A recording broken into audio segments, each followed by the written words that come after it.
was giving my legs a rest. Mine going to 12. And I said, you know what, my phone's not safe over there. I need to set it on the counter, and somewhere up in the path of things, it just. All right. Just kind of muffle out. So now I have an 11 like working. I know. If you want to straighten that sometime, well, I can also do it too. All right, real quick, I want to get this started with, obviously, an introduction. So I wanted to do my best to kind of know who I was pitting on. And look, I'm going to go ahead and put my back to this, and that's not good. I wanted to be strategic with who I brought on this panel.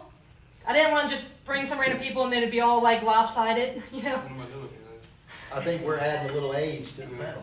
So when I was talking to them. When I told them, they're like, "Who else is on the panel?" I was like, "A little bit more gray hair." It's seasoned. You need to use the right word.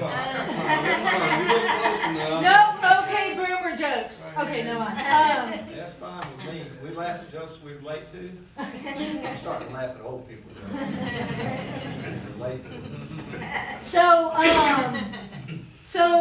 I wanted to, first of all, the question of should I get my real estate license or not as an investor is probably, would you agree, one of the top questions in the real estate investing side?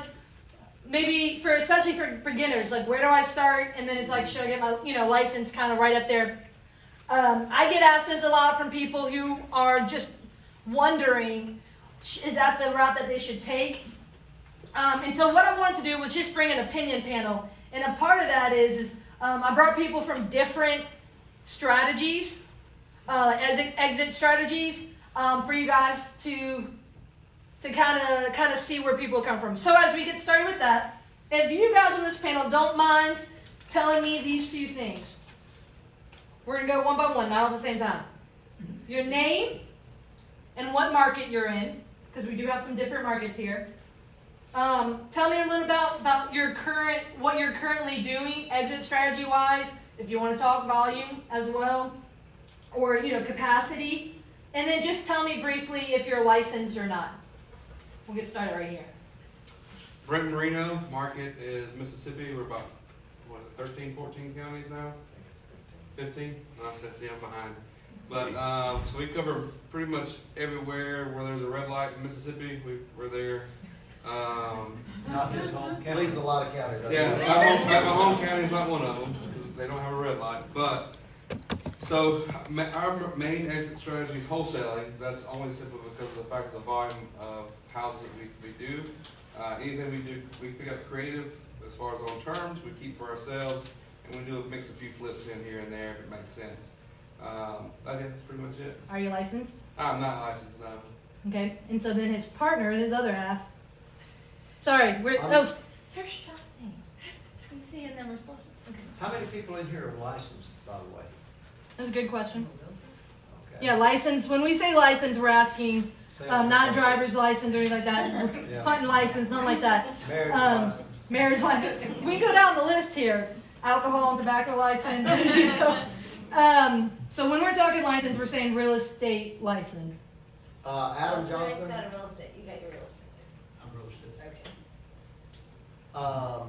Everything that he just said, including not licensed. Okay. Same. Your name's Actually, so these three His guys. name's actually Leon. Leon. Yeah, I forgot my name. Leon Johnson. So we got Brent Marino, we got Adam Johnson, Leon Johnson. Your intro. They kinda work- They work together. I started out with a license a long time ago, so before the dinosaurs died. When they chiseled in contracts, they were a lot shorter. Yeah, put them in stone. But didn't take me too many years. I shucked it, and I was glad I did. He's in the middle of you picked the middle seat for, I guess, a reason. Some of my friends are for whiskey, and some of my friends are not. But for me, I'm for my friends. But I can't decide if he's older or younger. but yeah, I wouldn't discourage anybody from it, but We'll jump into your We'll get into opinion that in a few. later. You're the only one who brought handouts. All right, my name is Bob Norton. I'm a licensed broker in the state. I'm also CPA. Right now, I currently buy and hold properties. I'm building my portfolio up. The goal is to have 20 single-family homes in the next 5 years. So What I'm working market? on that plan right now. And then the market I'm looking for is really St. Tammany Parish, although I will consider Florida because I want to move there at some point. Like a good CPA who understands taxes. That doesn't want to pay tax on Yeah. my income, so that's the retirement goal. I'm Wayne Sanji, owner of Wayne Sanji and Associates Real Estate Consultants. We have an office in Slidell and we have an office in Metairie. I have been doing the business for about 50 years. Our company is 30 years old.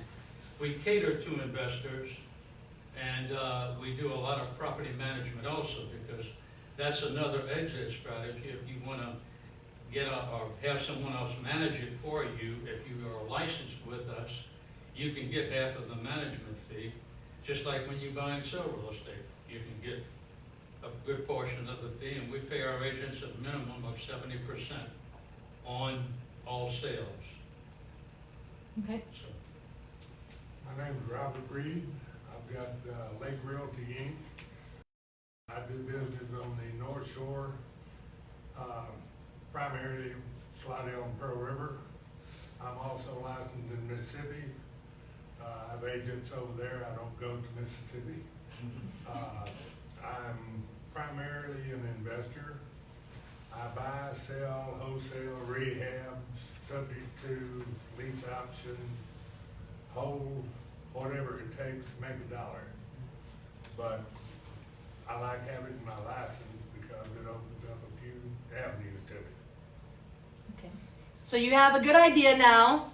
Mr. Bob, Mr. Wayne, and Mr. Robert are licensed. Mr. Leon used to be, and Adam and Brent are not. So, as a question to you guys, if you don't mind raising your hand if you have done one of these exit strategies. Can you raise your hand if you have sold real estate in a retail listing? So you two aren't licensed. So did you...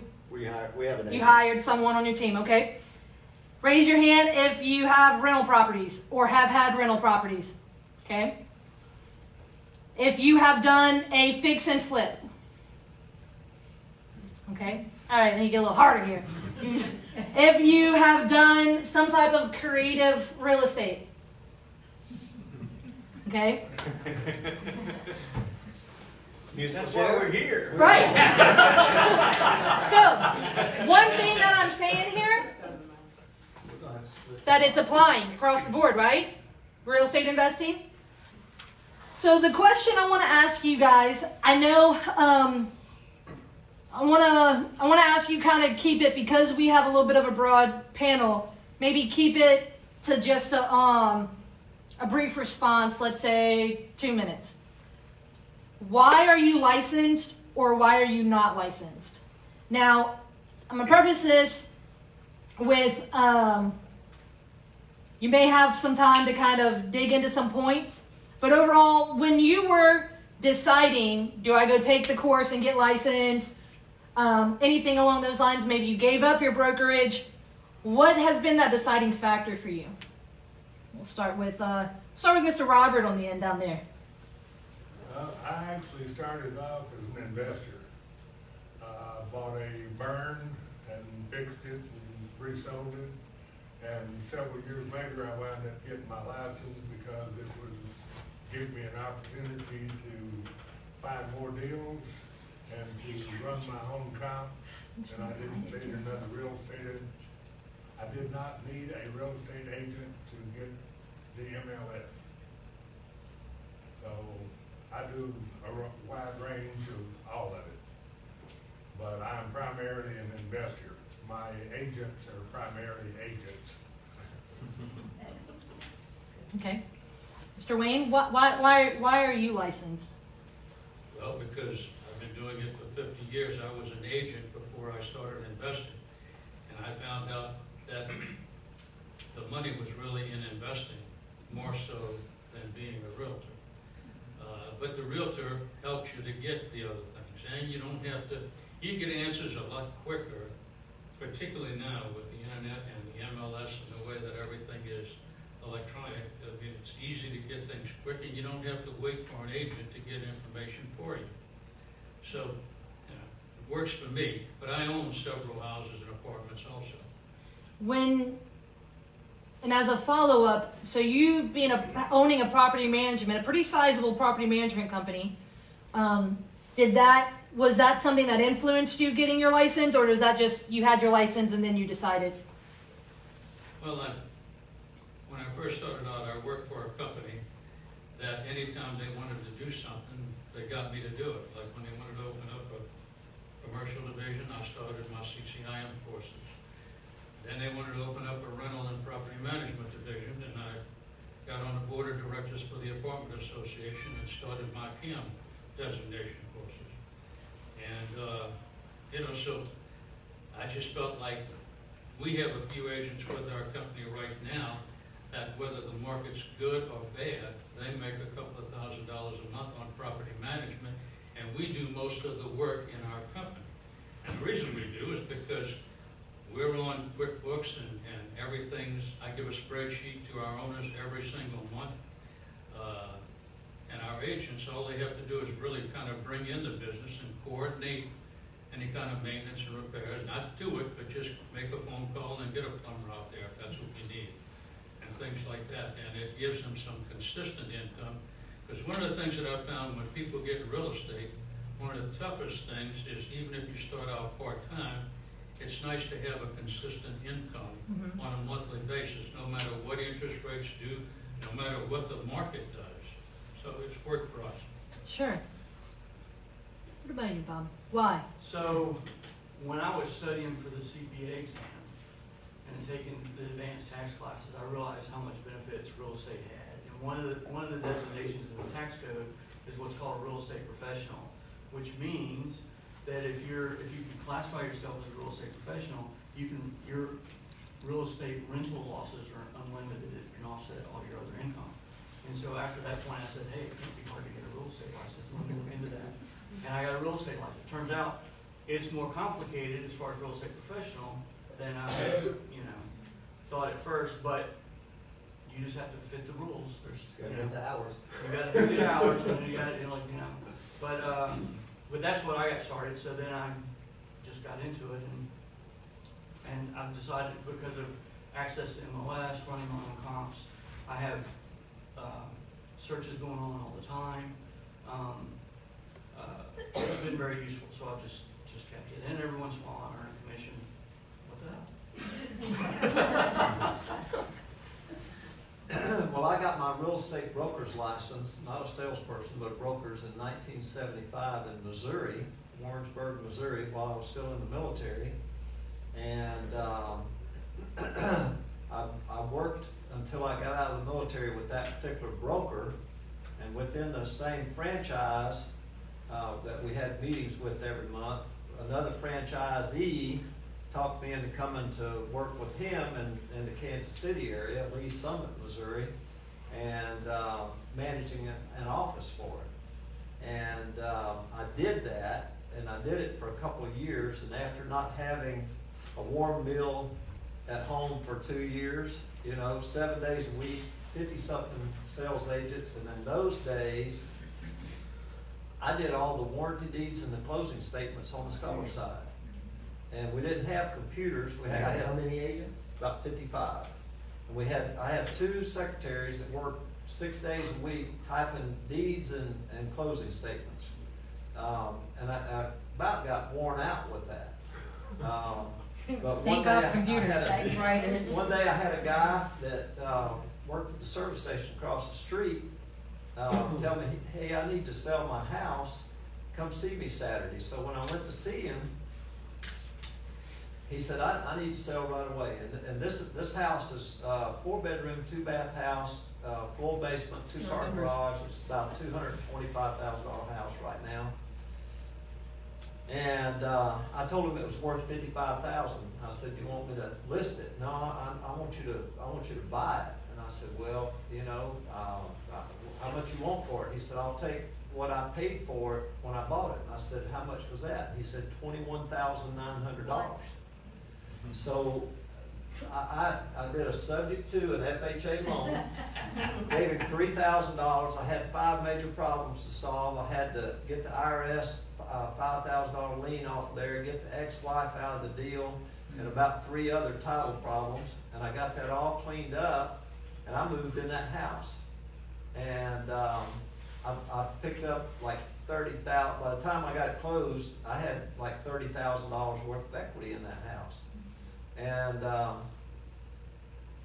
I said, now how in the world could I duplicate this? And so I started looking. I found out about trustee. I was a broker and I didn't know about trustee sales. Okay, so I started saying, how can I duplicate this deal? And man, did we go to work? And instead of making $1,000 on a broker's fee, I was making $20,000-$25,000 every time I'd buy one of these houses. So it didn't take me long to look at a horseshoe. I decided, hey, I don't want to, be driving people around on Sunday afternoon, kids putting ice cream cones down your back and all that kind of stuff, and showing people, and I just didn't want to fool with it anymore. And then but I kept up my licenses, even went so far as to get one in Mississippi, broker's license, and then I found myself not listing anything. I didn't want to list anything, didn't want to drive anybody around, didn't want to take a phone call on Sunday afternoon. And so I decided just to let my licenses go. And then I realized I wasn't a professional anymore. I didn't know anything anymore. I was just a civilian like everybody else. And before, one of the things I was doing is I was putting in the contract. Leon Johnson is a licensed real estate broker in the state of Missouri and Mississippi. He's buying this property as a principal in his own account for the sole intent of making a profit, and the seller don't care. What? Okay, I put that in every contract. You said that? Just like that, in the contract. It's in the contract. Because I want them to know, hey, look, it was a disclosure, so that you don't get sued, hopefully. It's so nobody can ever come back and say, I thought you were listing my house. Yeah, and all you should have gotten was a commission instead of making $25,000, They're like, And you should so- only been making 1,000, not 20. Yeah. And I got to thinking, I go to a restaurant and I pay the waitress 10 to 20%, and I was only getting half of 6%. So working for less than tips. No offense, guys. So anyway, that was my feeling. But I would never discourage anybody from getting their license, except my own kids. I told them to go to I was wondering if you were going to throw that in there. go to the broker school, learn everything you can. I don't think they teach much this day. My daughter-in-law just got her license. Wendy just passed her test. Family news going right across the shoulder. And they had her take some big federal test. I don't even know what the heck that is. Or national, I have no idea. Well, I said, I've never heard of that before. Thank goodness. But I told them to go get all the education. Just don't take the broker's exam. Just don't take it. Mm-hmm. And my advice to you would be to any college courses you can get. I know I'm probably over my 2 minutes. I'll talk fast. You're one of the ones I figured I might have to. I would find any local college. I would take every real estate class they've got on finance, on appraising, Inspections of, just anything that has to do with real estate. From real estate law, understand how, what a deed of trust is, and a note is, and, deed of trust is a mortgage most over people here. that are in the business, you'll know this for years, don't know what those things are. Right. So, anyway, I'm not. Our deed of trust is a mortgage over here. Okay, I got it. It's okay. Lien-free state. Yeah. Yeah. Well, what do you expect out of somebody that's not licensed? But anyway, No, I actually, The question, in case you forgot it, is what made you make that decision to not be licensed? no, are you still talking to him? No, to you. You want to skip him for now? To you. I'll give up the next term. I don't want to say this in front of him, but I have actually bought the stuff twice to get a license. And went through and studied it, did all my practice tests, and then backed out at the last minute, kinda like you were saying, go take the broker's class. You didn't tell me that. It really depends on what your goal is and what your needs are. If you're trying to live as just an investor, it can be tough in the beginning.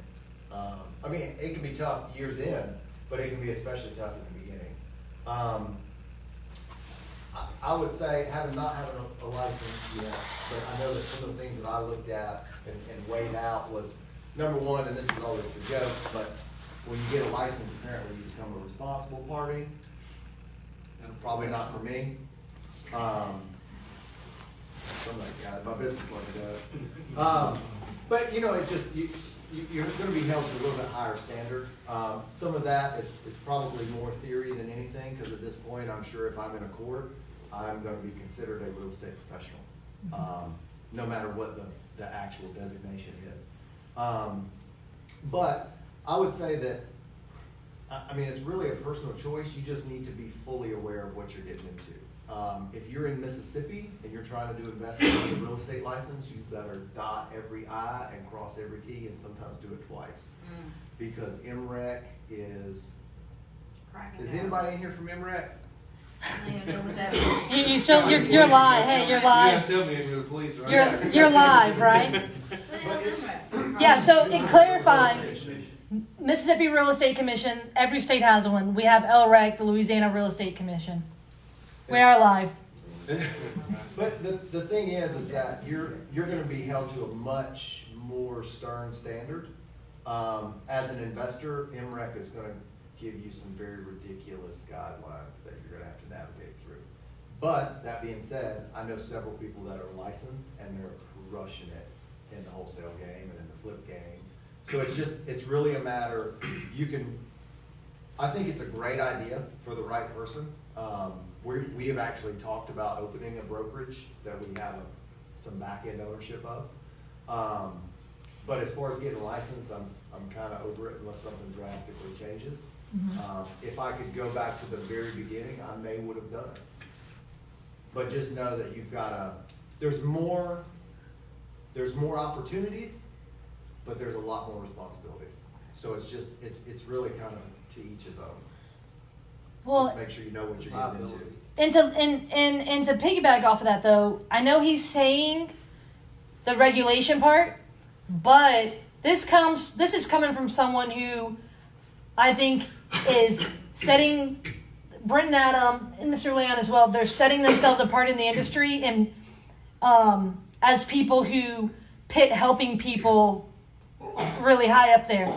If you know them, you know exactly what I'm saying. So it's not saying, hey, I don't want any regulations, so I can just go run amok and just go be, devious in whatever way.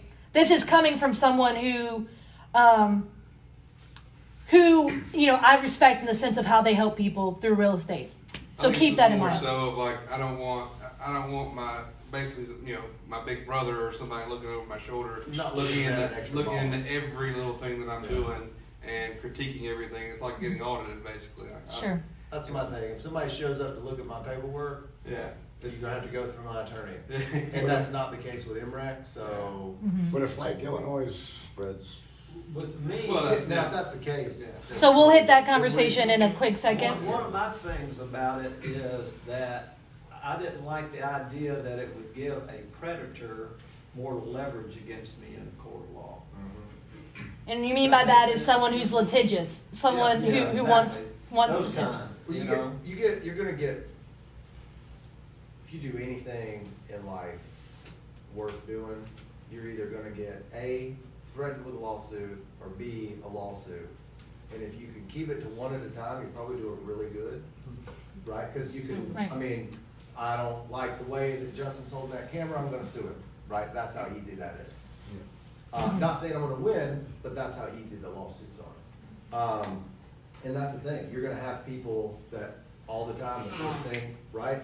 Tell me this, Sharon, the first time somebody runs into trouble and you could have done everything exactly 110% correct, and the first thing they're gonna do is they're gonna say, well, I know so-and-so up there that's the head of LREC, and I'm calling them first thing Monday morning. right? And for somebody like me whose response is, that's great, let me give you their number, let's three-way them, and let's just get this thing out in the open, right? But for the most part, like, that's the auto response if they feel like they've got some kind of leverage over it. Sorry, it's your turn. I'm with you. Perfect. Cece's at Starbucks, you want something? No. Alright. So, yeah, I don't have my license. That decision basically came for the most part because I realized I didn't have to get it. So it was a very simple decision for me. I was like, well, I don't have to have the license, so why get it? Looking a little bit deeper into it now, like Adam had said, we've talked about it several times, opening our own brokerage, and that's only because of the amount of leads that we generate. It's like we're throwing away money if we're not getting it on the back end as a marketing fee by handing that lead off to another realtor. And one of the things that kind of changed my mind as to why I might want to open a brokerage one day is because I want to touch every little thing that you are involved in, every little piece of real estate. I want it to come through me. So whether that being an insurance, having a piece, I don't want to own it all. Like I know if I'm a big part of somebody's insurance business and that 50% of their policies that they write come through me, then I want a certain percentage of that business. If I'm closing X amount at a certain title company and I'm half of their business, well then I want a certain piece of their business, right? So I just want to own little pieces of everything that's real estate related. So a brokerage just makes sense simply because of the fact that those are leads that we can now turn into retail and it just crosses paths. But it's a lot of work. It's a lot of moving pieces. It's a lot of staff. It's a lot of people to manage. You really got to think about, you got to really think about whether or not that's something, because we can open a brokerage.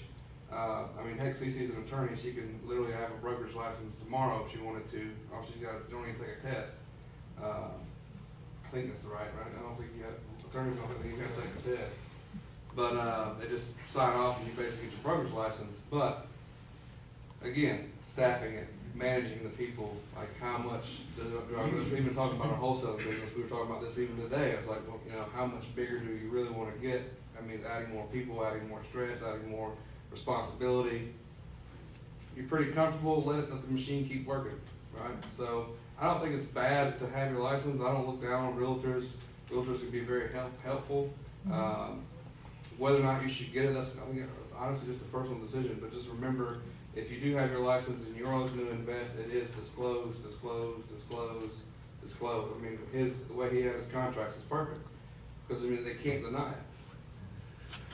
Mr. Leon, do you want to explain what this is? It's a disclosure affidavit, and anybody that wants a copy of it, I brought about 20 copies. I can put it on the website as well. I can get it from him in a PDF form so that if you want to save it at home. But we'll have this for afterwards. Okay, so here's I'm going to I'll bring up, let's do some questions. You guys have any questions? Don't be shy. Justin, go ahead. I have a couple of questions. So we're interested, I'm here with my daughter, Emmy, and we're looking, she's looking to get her license so that we can convert more of our leads, just like Brent mentioned, into deals. But my question is, how long does it take to get your license, and how long does it take to get to become a broker? Because I think she's also interested in becoming a broker as well. I believe it's different every state. I'm not sure what it is here to get your broker's license. You're in Louisiana, aren't you? Yeah, Louisiana.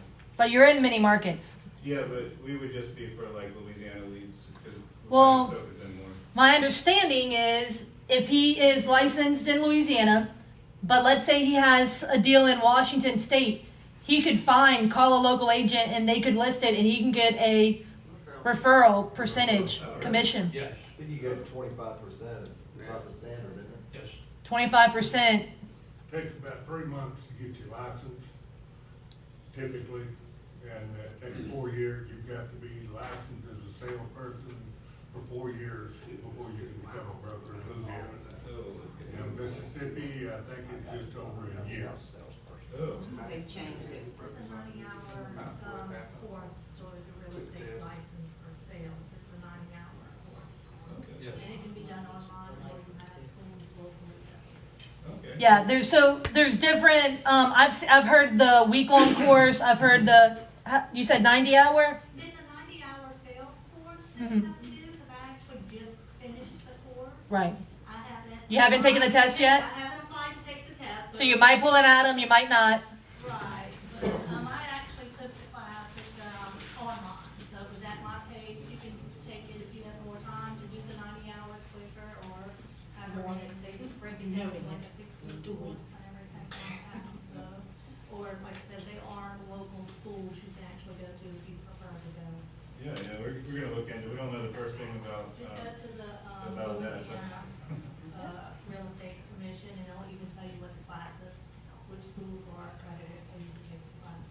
You know, when I went through the process, I had already been in business for a long time, so I knew a lot of contract law already, so it was easier for me to get through this stuff because it wasn't all new to me. The only thing that was new to me was what the hell an ARPAN is, and all the little terms, the old French and Spanish stuff that we had to learn for the test, but we never had to use in our life. So there's a beer out there, a brewery called 40 ARPAN or something. I was like, oh wow. I went through it really fast because I just signed up for an online course and just like cranked through it and then went and sat and took the exam. So, but I had already had a bunch of experience, like I said, with contract law, so it wasn't really that new to me. But if you're just starting out, it's a lot of new concepts that you haven't had to deal with. So, And finding it what, can take you several weeks or. finding out too your personality type for learning, because if you go take an online course, it may not help. You may be better off learning from a teacher. Yeah. So just, I think everyone forgets that part, is there may be an easier, more convenient route of like, say, doing it online, but maybe you don't learn the best that way. So also keep that in mind. Yeah, and they have videos now where you can actually watch the video and they actually have the course. You don't get to interact with it, but you can watch the video.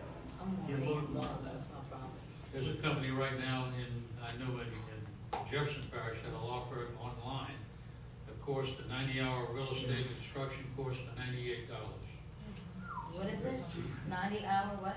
90-hour real estate course. I believe you can find all this information if you go to LREC, Louisiana Real Estate Commission, and it tells you all the courses available. $98.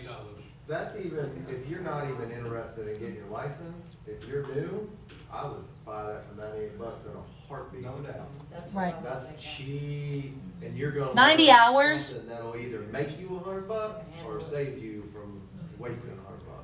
That's not even $1 a minute. I mean, it's like right around that. I mean, you know what I'm saying.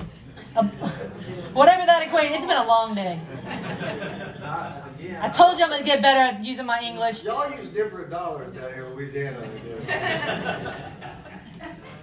$1 an hour. What am I talking about? What is it? Someone help me out.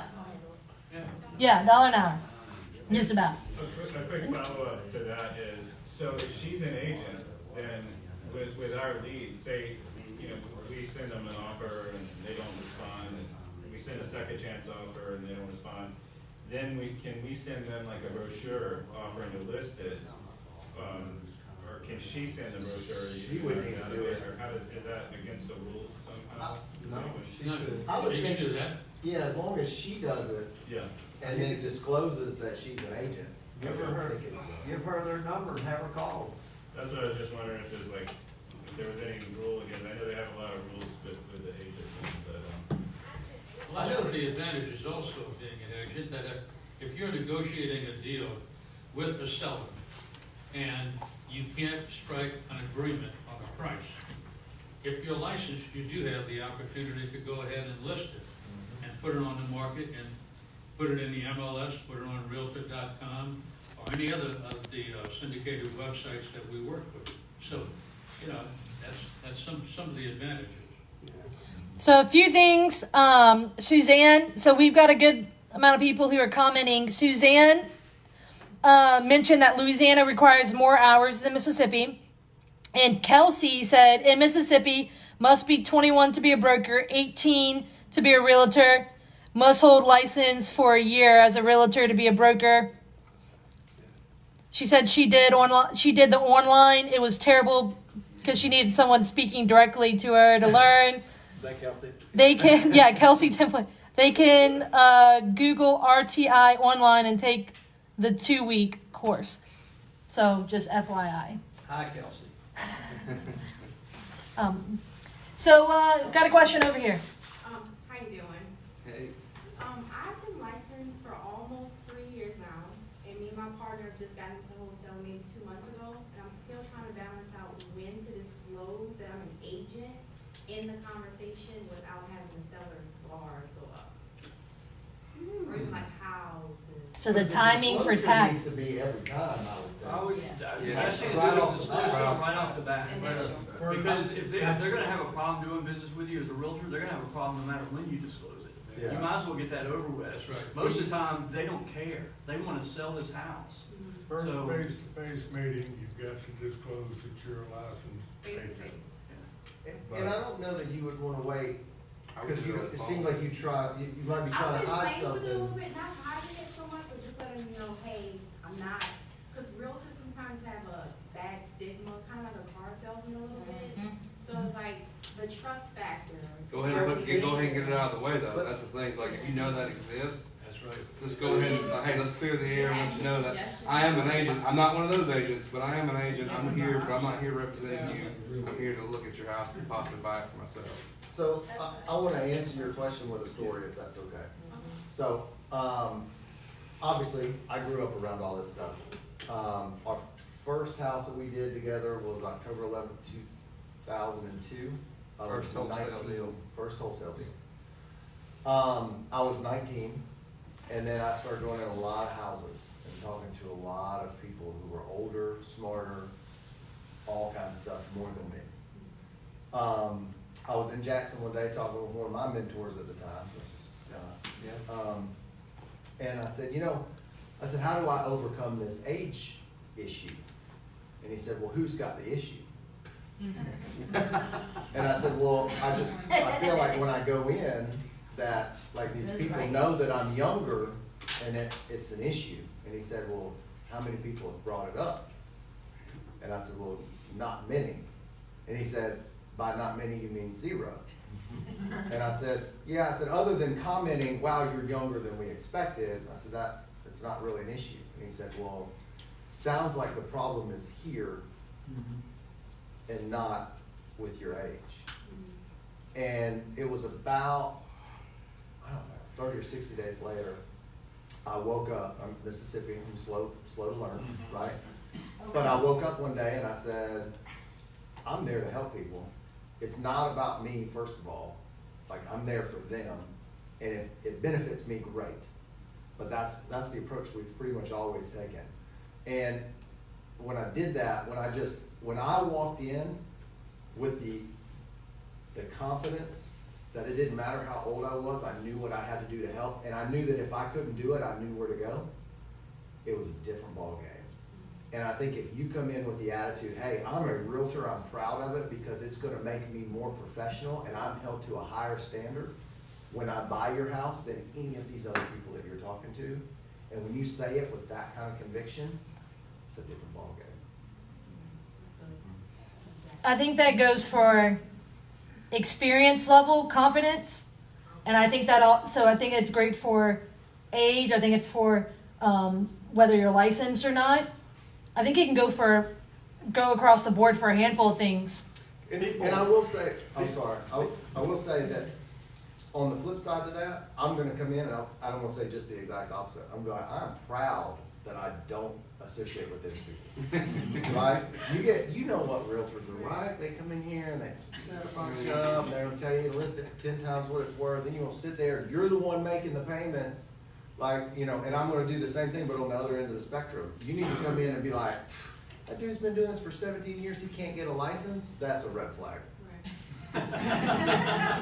Just build walls. I mean, Sorry. So one quick thing, guys. We're not here giving legal advice, right? We got to make that disclaimer. We're not accountants or attorneys. Well, wait. He's like, oh, wait. But when it comes to LREC or MREC regulations on what is allowed, we're not the end-all answer. So as far as what is allowed, what is not, it would probably be best to see, like, do you need to put it on your marketing? Do you need to put that disclosure there? I know Sharon's shaking her head here because I know if you need a contact for LREC, Sharon right here can help you.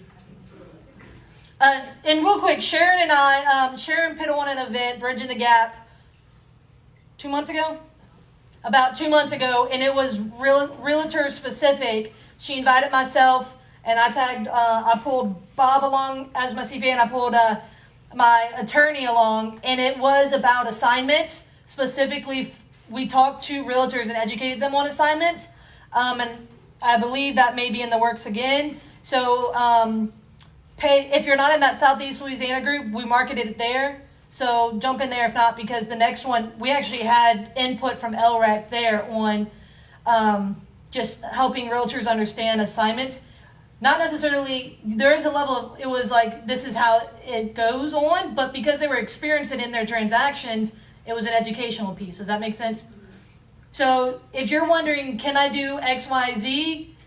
Understand that if you're licensed, you have to, don't rely on the person next to you. You go look at, what MREC has to say, what LREC has to say. Same thing as far as like taxes. Hey, what can I do about Uncle Sam, will you help me do this? Doesn't matter what so-and-so says on the internet, right? That's not going to hold up in court of law. Someone like Bob can help you. Or an attorney can help you. Same thing with things like that. Any other questions? Can an agent negotiate their commission? So if it's like a small property, can they negotiate like a $2,000 flat commission, or does that have to go to the broker? Depends on what your company policy is in that firm. Okay. We allow our agents to negotiate all fees because fees are negotiable. Mm-hmm. That's something where I think the realtors on a national basis is having a little bit of blowback. Y'all know more about that than me, but what I read is that they're being sued or pursued by some government agency for price fixing. The fact that, hey, they're all 6%, you guys are price fixing. So it should be when someone asks you, what is your commission, you say it's negotiable. That's right. That's the answer. And that's against the Sherman Antitrust Act. That's it. That's what it's legally against. Yeah. Okay, in violation of. And actually, you're not supposed to discuss rents, how much you're renting something for to other people so as to be accused of price fixing. I didn't know that. For those of you who have brokerages with agents, do you have agents that do wholesaling or investing on their own, and then what's your commission structure for them? Well, commission structures vary depending on the agent. Okay? On our agents, since we specialize with and work with a lot of investors, that our minimum fee to an agent coming out of our company, out of any sale, is 70% to the agent, and it goes up from there. Even for personal investment, flipping, Right.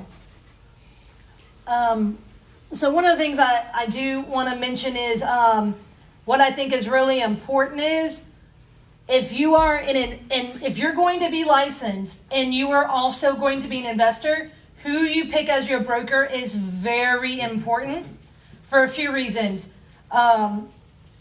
Ultimately, that broker is, especially in Louisiana, where what is it, 3-4 years until you can become a broker? So you're going to be sitting under someone for a while. So that's in essence your boss. That may be who you get your lead source from, or it could just be the person that helps you develop this side, your professional side as a real estate professional, right? So picking your broker matters, and I think it really should align with your goals. A lot of people just automatically think these national brands like, Keller Williams, Remax, some of the bigger, larger names, and maybe it doesn't align with their goal because they're not necessarily looking to do retail listings. They're just wanting to have it so that they can maybe list their flips, right? But maybe that broker is going to demand that they require that they sit at take a shift on the weekend doing desk duty, agent on duty type thing. I think it's also important to look at the contract you're signing with that broker. Understand when it comes to those commissions, What are they tapping into? I think it's important to understand that you shouldn't sign a contract without reading it. Most people do that. But I mean, they just had a phenomenal conference in Biloxi. How many of you guys went to Real Estate Roundup Live? All right, you had a good time. 10 out of 10 would do it again. Yes, indeed. Okay, so and there was a waiver. I was helping with registration. There was a waiver, talking about filming because it was. Joke, Courtney. Cece, what is the joke? The bottom of the waiver, it said you had to pay us $100 if you signed it. No one took the time to read it. And we'll be collecting at the door. But it was, okay, yeah, right? And $100. Yeah. Good, I'll take that. We call that the other seminar. Yeah. That's where the seminar That's the third seminar right there. so the concept is reading that contract, because what if it says all real estate activities? What if you have a rental property? That's a real estate activity. So does that mean they get a percentage of your rent collected? What about a flip that you do? They get a percentage of that, and I'm not talking the sales percentage. Yeah. So it's important for you to read that. To be honest, if you take anything away from this, among other things, let that be one of them, that you read what that contract says, and that you, if you do get licensed, pay attention to who your broker, who you're aligning yourselves with, because there's a ton of, it's really easy to get licensed, and there's a lot of brokers out there. Not everyone's a good fit for you, okay? And then the other thing is, consider, if it is $99 to take that course, every single one of you in this room should really consider doing that. Because, again, 90-hour course for $99, you can't even go to college for that, all right? So... Where is it? You can't even park wrong on a college and get away. That's even better. So I'm assuming the LREC website, I'm going to go find it, and I'm going to post it online, okay? I will say, there was one thing I'm sorry. It's okay. I will tell you that the real estate school is the cheapest part of it. Once you pass the course, bring me a checkbook. What are some fees they can anticipate? I will tell you, I don't know, but I know how much the check needs to be. Mr. Robert Reed, what are some of the fees as a licensed person that they pay yearly that they should anticipate? You pay your annual license. Okay, so you have to renew your license every year. You have to renew your license every year. Mississippi's every 2 years. About $100. Continue that. You've got to have your E&O insurance. That's emissions and errors and emissions. That's right. I told you it's a long day. I need to stop talking. $150 a year. Then you've got your NMLS fees and your national and local real estate commission. MLS fees, your national and local realtors fees. They wind up being about $4.25 a year. And then you have your MLS dues. That's about another, $225 a year. Yeah, they bust up about $1,100 a year. And you got lockbox fees, if you want a lockbox, you gotta pay that. Now, it depends on the brokerage. I furnish lockboxes and signs to all my agents. But, What do you do, the blue lock, the The- eye boxes? that's part of one commission if you really want to get down to it. It depends on who I'm talking to. I immediately put them into suspect or prospect. Well, if they're a prospect, I'm trying to buy their house. If they're a suspect, they own their house, but they want retail, so I'm looking to list it. But I don't have to throw away a lead just because I can't buy it. I'm always looking to buy. There's more money in owning real estate than there is in listed. And contrary to pop, I don't do this because I love it. It's not a humanitarian effort, it's the money. If I can make a profit, I'm not interested. I tell people whenever I'm dealing with them on the investment side. I will not make your problem my problem. I've stood next to him as he says that. It's fun to watch. I have a solution for your problem. Do you want it? If you don't, cool. I go home and sleep good tonight. I am very upfront. Don't make any promises, and you don't have to keep any.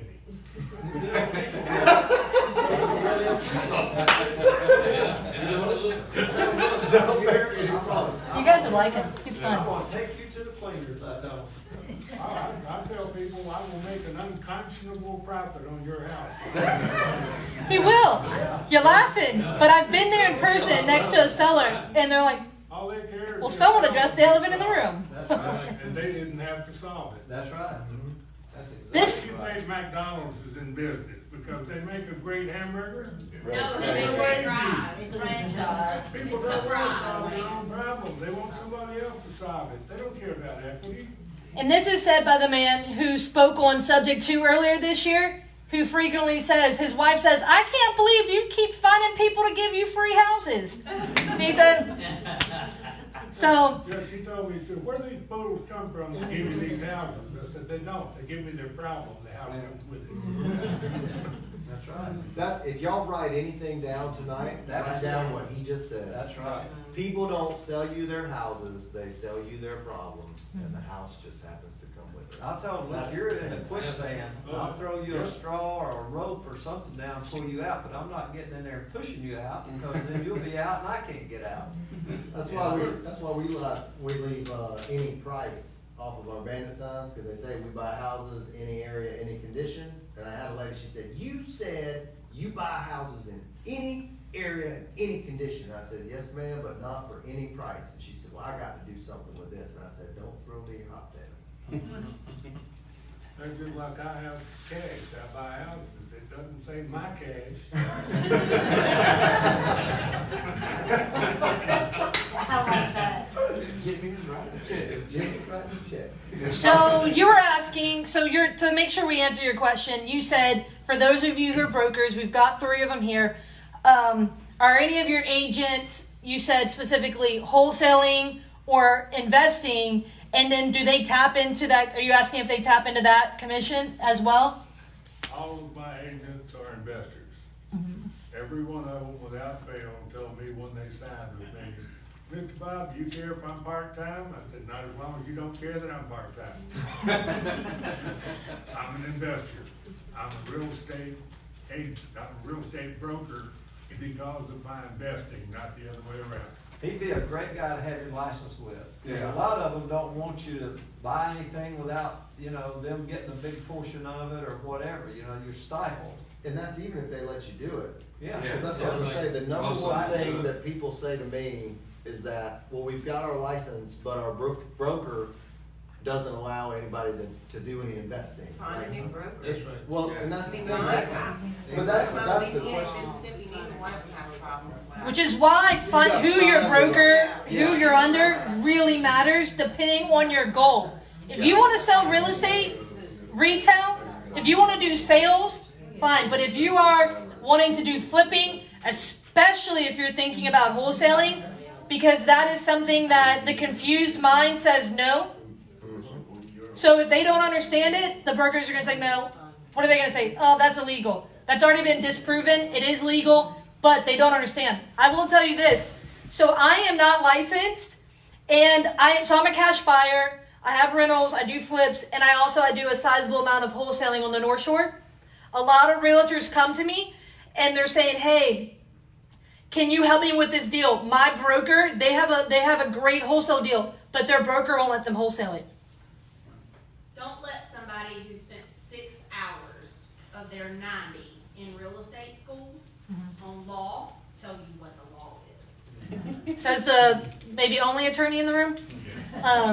So with it is again, whenever someone asks me, so this is going to be my small opinion is when anyone asks me, should I get my license? I just say, that's not a question I can answer because it's going to depend on your goals and it's going to depend on what you're trying to accomplish because if you're wanting to do, say, wholesaling, or if you want to sell a whole lot of sales, like retail, when we say retail listings, that's like, your neighbor wants to list their house full price, or they want to go buy a normal house, through a realtor.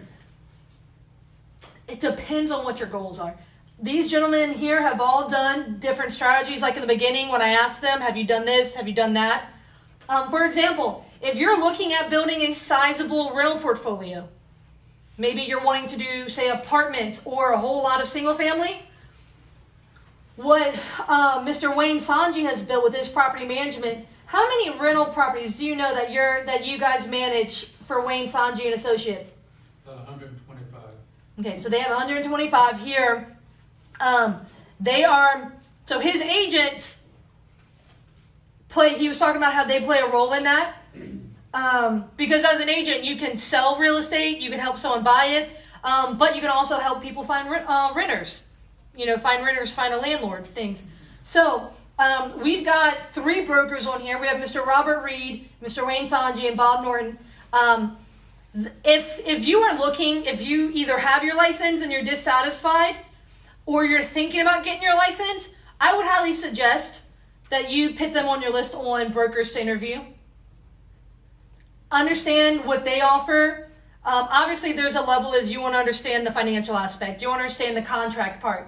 What percentage, here and there is going into your pocket, into their pocket, so you understand what you're signing up for. You're not signing a blank check or just signing a contract. But the second part of it is who can help you reach your goals. Okay? Before we attack another question over here, I want to ask you guys, right now, because we mentioned wholesaling, there is a law that came up in Illinois that was basically starting to regulate wholesalers.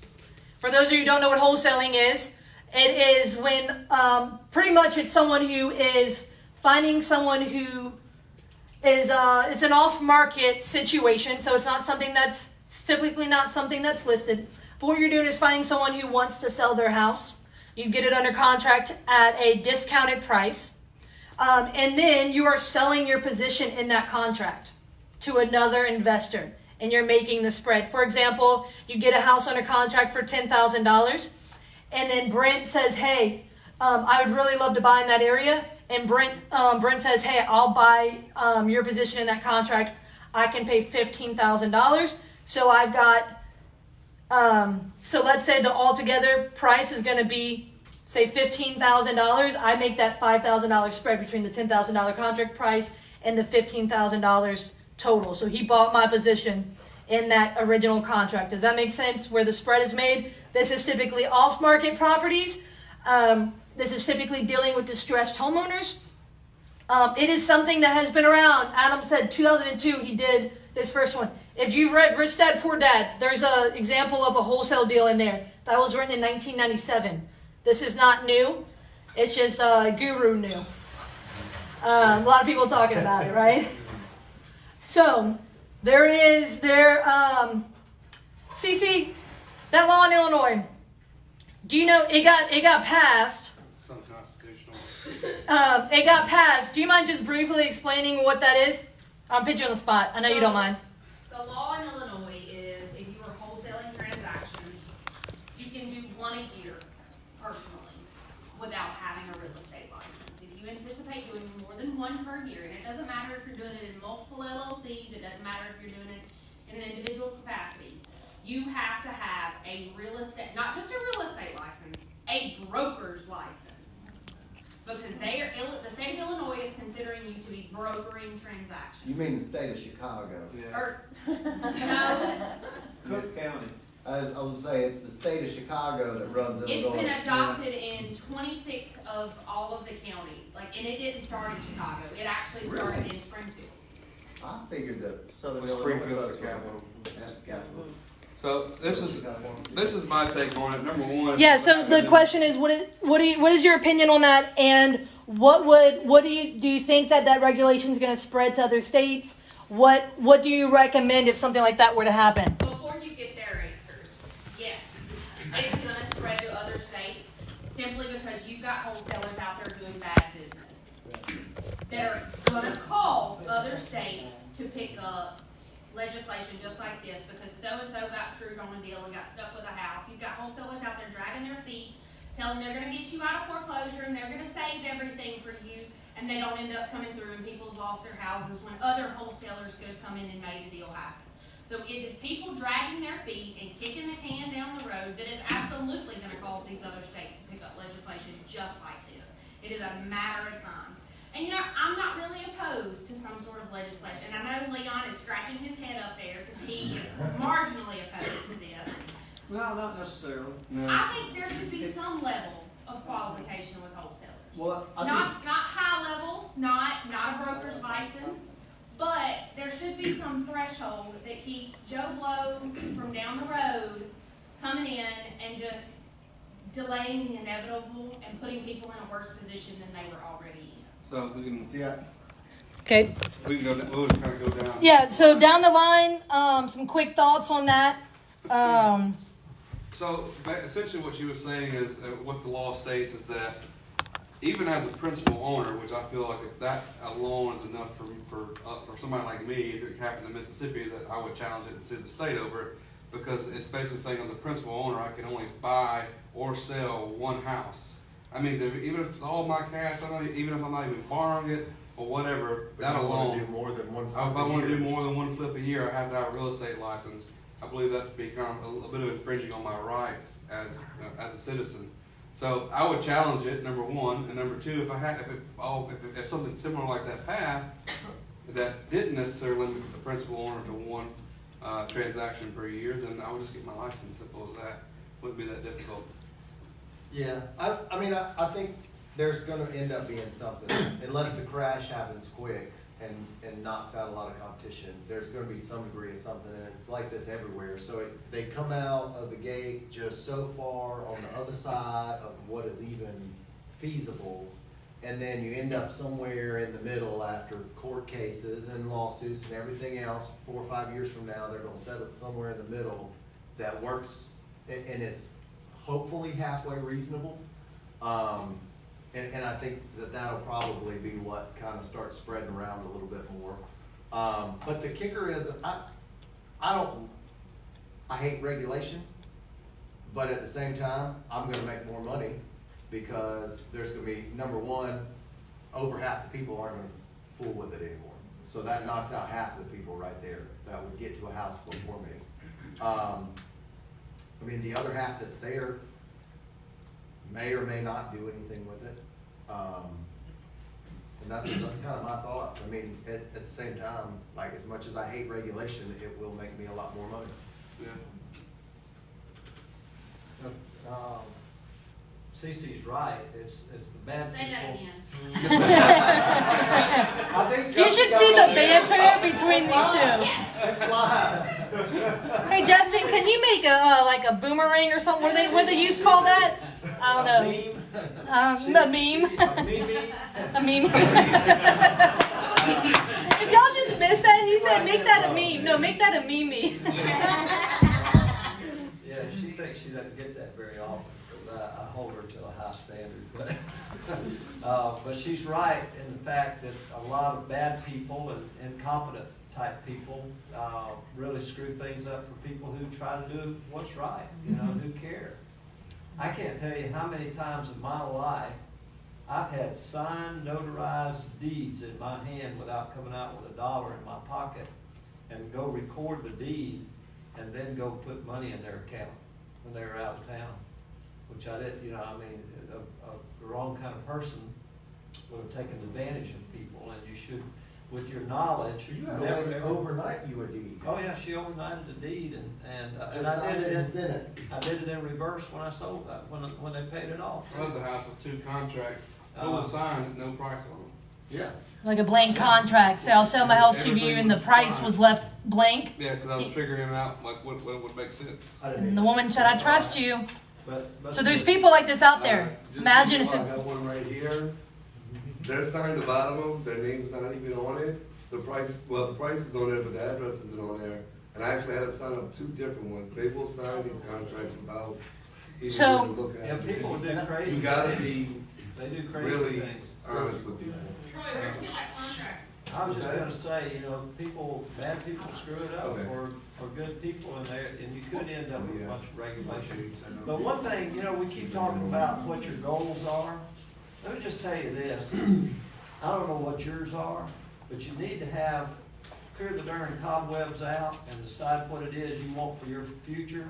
I don't think anybody in this room wants to wholesale. I don't think anybody in here wants to deal with tenants and toilets and termites and all that kind of stuff.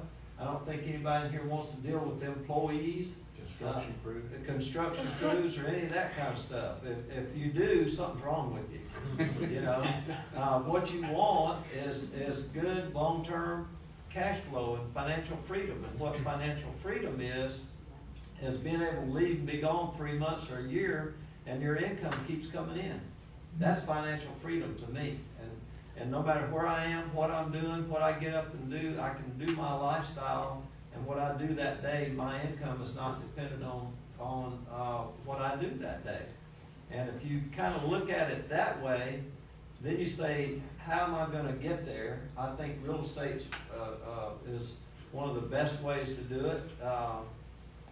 Whether it be multifamily or single family. I happen to prefer single family residence because I'm really lazy and I'm good at managing those, and I might not see a tenant or drive by that house for 10 years. And they go put the money in the bank when the bank's open, and they shoot a copy of their receipt, and I know they paid. That's kind of the old style way of doing it. I know there's better ways now. But my whole point is, you gotta have a vehicle to get you there. I think real estate is great. I think long-term investments is the way to get to that point, because at wholesaling you have to do it over and over and over again. However, the wholesaling can be your business, or being a real estate agent or whatever. You have to have some kind of business to eat out of while you're working on building your financial independence. Does that make sense? Yes. And you don't eat your seed corn, you eat out of your little business. And if you get up in a day and you don't make enough to eat that day, don't eat. It's a good motivator, So have some kind of business on the side, and that business on the side can be a real estate agent. And it'll put you close to what you're doing, and you can learn a lot there. And to me, it's not the end, it's a means to an end. Sure. Whatever that is, if it's a radio show or consulting business on the side or whatever it is, take chunks of that, invest it properly, learn how to manage it, and start learning about mailbox money. Mm-hmm. How do you get that money coming every month without it works while you're sleeping? Right. That is Does that make sense? And I know we got a little off track, but I want to. Sorry. No, I wanted to point out something that you just said. How many of y'all think that cash is king? Notice there wasn't a lot of hands went up. Mm-hmm. It takes a phenomenal amount of cash, like almost insurmountable amount of cash, to be financially free the rest of your life. Oh, yeah. It does not take a lot of cash flow. $1 million is not financially independent. Not anymore. Probably No. 2 or 3 or That's 4 6 million. months of a good 2 or time. 3, 4 million right now is not financial independence to most people if they don't have any knowledge of how to make that money work for them. That's nothing. I tell everybody, treat your dollar like soldiers. Every dollar you have is a soldier. Send it off to war. Their goal is to capture prisoners and bring it back. Sometimes you're going to lose some. It happens. But, the goal is to bring back as many prisoners as possible. Dollars a soldier. So, Bob, what are your thoughts on that Illinois law and regulation for wholesalers, just in general? Obviously, and real quick, we're talking about a law that's going in effect for wholesalers, but we could just as easily be talking about laws going on in California for landlords. We could be talking about how slumlords, give a bad name for landlords, or flippers who pick lipstick over a pig on a pig. There's the few that discolor the industry in every part of it. So, Bob, what are your thoughts? And we'll continue down the line as far as that legislation, that regulation part. So I haven't actually read that law, but from what I understand is like the issue I see with it is similar to what Brent was talking about, is that assignments happen all the time in the commercial realm. You know, we think about it in the single family and all this stuff, but the commercial stuff is done all the time. And so and I don't know if they've carved out just in talking about personal residence, or they're talking about all property that can't be assigned, because if they're doing all the commercial stuff, that's shutting down a lot of transactions. And I would think that if that impinges on those guys, they're gonna shut down the law. Well, those are the guys with big bucks in attorneys. Right. If you got a son, put him in politics. He's got a son in politics. If you got a son, put him in politics. If you got another son, put him in the field. Got another son, put him. What do you? And it sure has helped in the landlord-tenant law in the state of Mississippi, and I think it's gonna get better. His son just became a senator, right? Yeah, his son just became a senator in the state of Mississippi. Okay, Mr. Wayne. I think that you're gonna find much more legislation in that area in the years ahead, depending on what they have. I know it will spread throughout the country, just as you said, a good chance that it's gonna happen. I don't know how long it'll take, but right now there's a lot of legislation going on to protect the average homeowner, and every time they put new regulations in, you have to learn what the law is, and you have to go, right. You know, like anything else. You learn what the law is, then you live within the lines of the law. Mm-hmm. All you have to do, no matter who you are. Now, I always believe honesty is the best policy. Either a person's honest Right. or they're dishonest. You can't slap a set of circumstances to meet your own convenience. Right. So, you know, the good sometimes have to suffer for the bad. But that's just the bottom line. I Right. think that, you know, in line with what they were talking about, I own houses and apartments because that's my wife and I's retirement. In real estate, you don't have any 401ks or, you know, things like that. So we own property, and that monthly income coming in, like you said, mailbox money, now my money's working for me instead of me working for money. Mm-hmm. And I do this business because I genuinely like it. Mm-hmm. And if I didn't, I wouldn't do it. There you go. You know, and I got my son who's a broker in the business and my grandson. Mm-hmm. So, you know, we're gonna be around for a while. Sure thing. That's a wonderful thing. Which one of them's That going is into good. politics? Neither. Mr. Robert, what are your thoughts on this? As far as regulation goes, I think it will spread, just like you're talking about. Same as the flipping rules did. I think the flipping rules started in New York, and it was because of a few unscrupulous flippers that was had a appraiser on staff, and they were buying houses and putting mortgages on them and walking away from them. So that's the reason you have title seasoning, and you have to show justification for why you're raising the price and the whole 9 yards. On top of the fact that legislatures don't have a clue what they're legislating, and they don't look and see what happens over here when they do something over here. Just like flood insurance. Oh, better said, oh, I had no clue that would happen. Duh. But it's coming. We might as well just like always, anytime they legislate and come up with rules, the investors get together and figure out a way to circumvent it. It's a vicious circle. And this is when your It's not the attorney, same strategies that it was when I first started. You have to do different. There used to be assumable mortgages. How many of them would be seen lately? None. That's the reason subject 2 came to be. Well, no Joel Subject 2 is says. becoming more difficult, so we'll graduate to something else, another way of taking properties. It just, and your investment strategies largely is gonna depend on your age. I don't do a lot of long-term investing because I'm not long-term. If if I do long-term investing, it's to leave it to my kids. They don't want it. And I know they're not gonna take care of it, so whatever. But, that's my views on it anyway.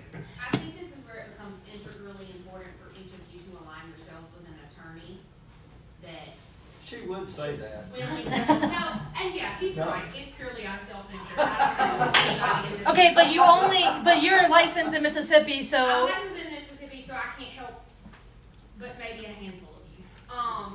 It's integrally important for you to align yourselves with an attorney that is constantly willing to educate themselves on the laws.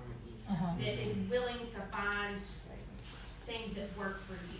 That when you get legislation, it's kind of like being sued, it's when it happens, not if it happens. When it happens, they've already got a roadmap for you. They've got a different way for you to keep doing what you're doing.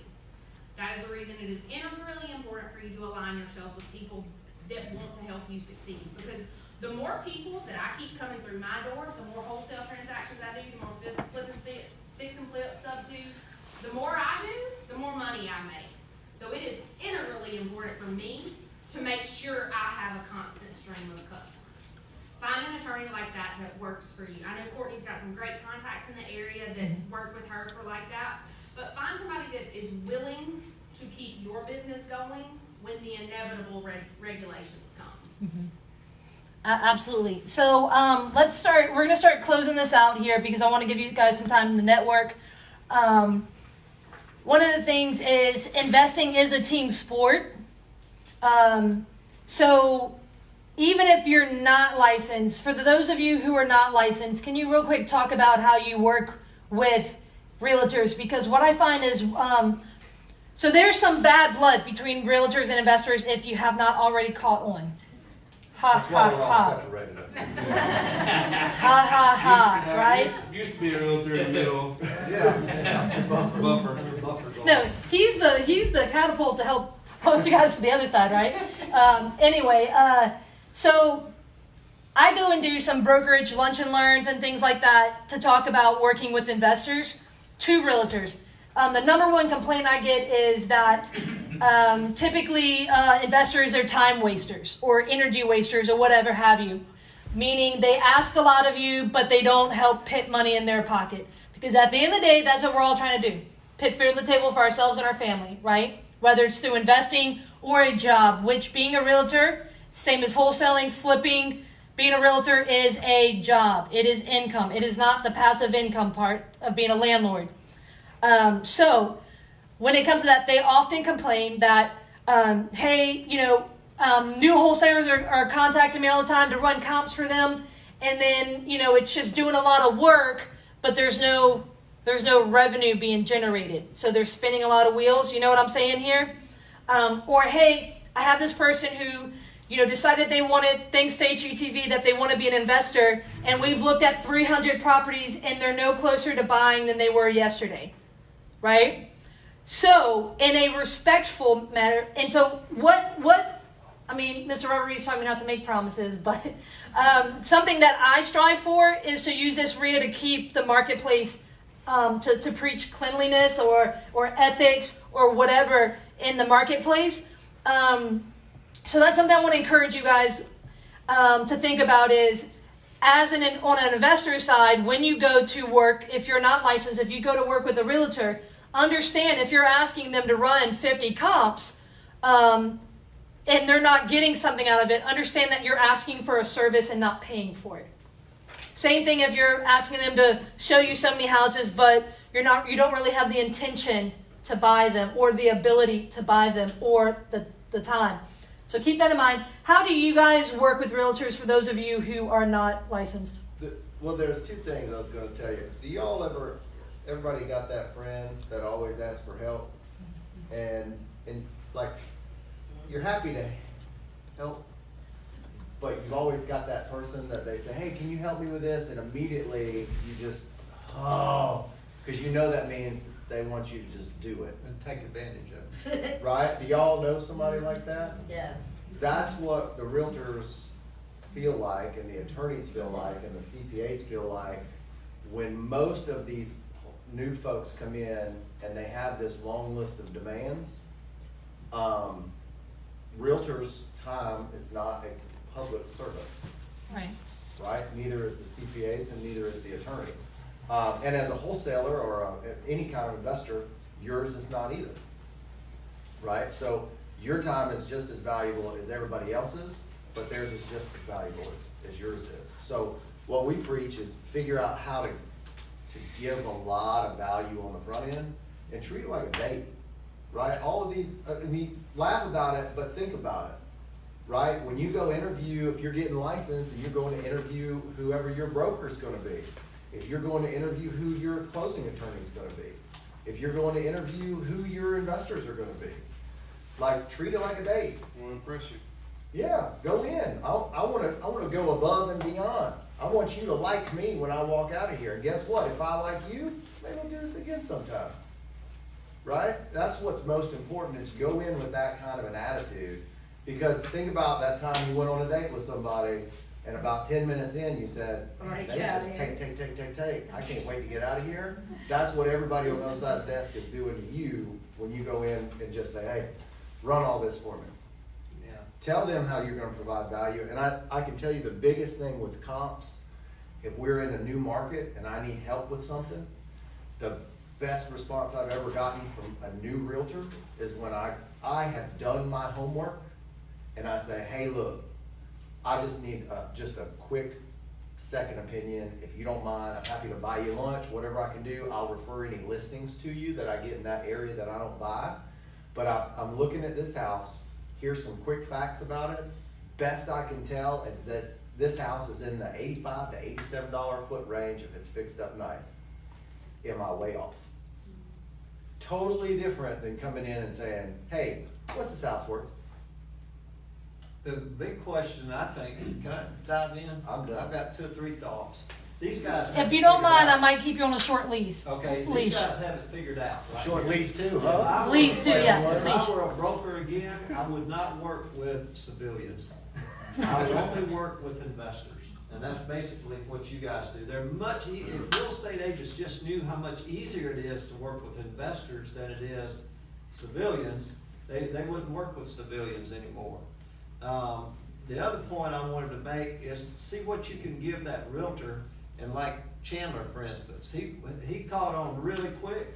I bet Chandler's made $100,000 in the last year just on listings we've given him. Oh, on the listing? Because when Yeah. you're out there, you're with that client. Yeah, they're like, yeah. that was low on the low end. And you see, Well, and it's, yeah. I'm just On the saying, I don't know how listings, much it is, yeah. but it's a bunch.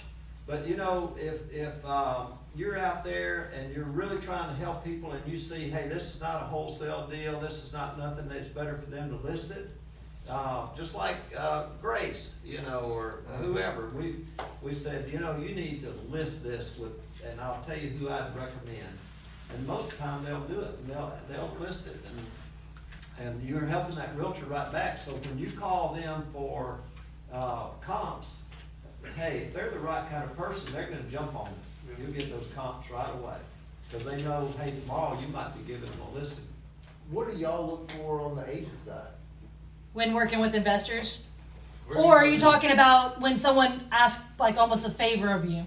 Yeah, like building a relationship with a new investor from the broker side of the desk. Well, the first thing we look for is someone that don't abuse your time and use you, number one. But also, you know, like you said, when you work with you call it a civilian or an individual in retail sales, you're dealing with a person that's gonna buy one house. When I work with an investor, he's gonna buy several houses, and he's gonna buy them, he's gonna sell them. So if I build up a rapport with that individual and why we like to work with investors as opposed to individuals, now, don't get me wrong, we work with both, but the investors will bring much more value and much more income into our brokerage over the long haul. And less aggravation. And And I less- don't like the color of this kitchen carpet. Well, if you're looking for an easy way to build a buyer's list, I'm just gonna take my deals to you and say, just add your fee on top. So you know all the buyers, you've been doing this long enough. And I don't have to even worry about disposition. I'm just go, hey, here's what I Add your want. 6%. Add your fee on top of it. So she said team sport, a good attorney, I said that. CPA. CPA right next to him. Property manager. A CPA, Broker. property managers, I do property management also. You do property management also? you know, old folks that's got a lot of money that's only getting 1%, and you can pay them 5%, it's, you know, it changes their life from 10,000 a year to 50,000 a year on $1 million. You know, that's a big difference in their life. You guys want to help me figure out a way to give away 2 books? Yes. I'll just. Yeah. This is Thank one of the you, things Courtney. I need to We'll figure listen out. to this round. Mr. Wayne, I think that was a good laugh. All right. Oh, good. Yeah. Wait, you keep one for the Mississippi crew over here. So there's 2 books. It's Outliers by Malcolm Gladwell, and then you've got The Millionaire Real Estate Agent by Gary Keller of Keller Williams. All right. Okay, so let's start with this side. Repeat after me. We got spirit. Yes, we do. We got